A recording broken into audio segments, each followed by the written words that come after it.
Піспей қалған қызанақтарымды не істесем екен деп басым қатып соңында салат қыламын деп ойладым. Сосын алдым да қызанақтарымды жуып, пиязымды, сарымсақты, сәбізімді ашып дайындап алдым да, енді оларды турап тастадым 4-6-ға бөліп. Турап алған соң сәбізім мен көкбұрышыма өттім. Оларды ұзыншақтап турадым. Пиязым, қызыл бұрышым, сарымсағым. Келесі бізде корейский приправа, чим-чим. Ащы сәбізге арналған, бұл бізде қант.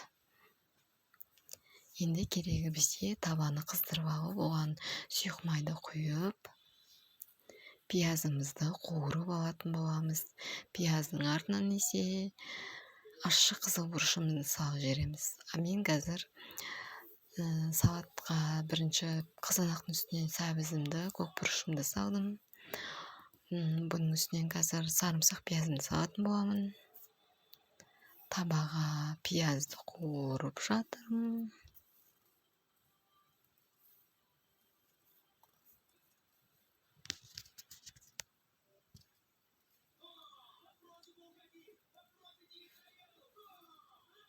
Сарымсақ пиязым жаңа айтқандай.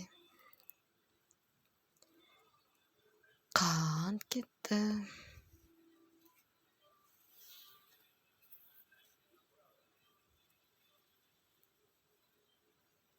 Приправа кетті. Приправам қатып қалыпты что-то.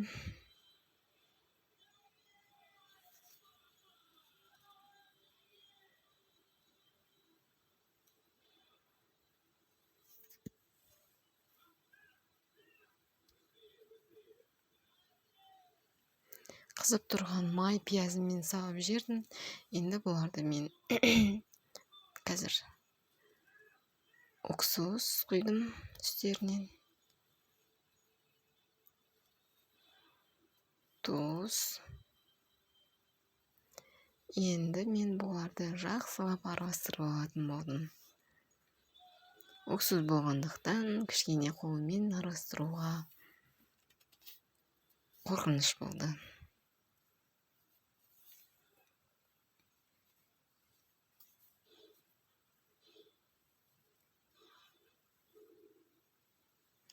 Бұл салатты тоңазғышта ұстайтын боламыз. Кем дегенде 6 сағаттан аз ұстамау керек. Минимум 6 сағат холодильникте ұстау керек.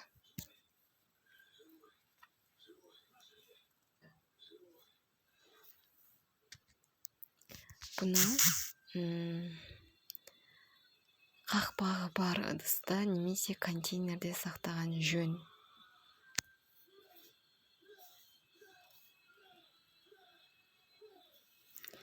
Қырық 48 сағат ұстасаңыздар тіптен жақсы.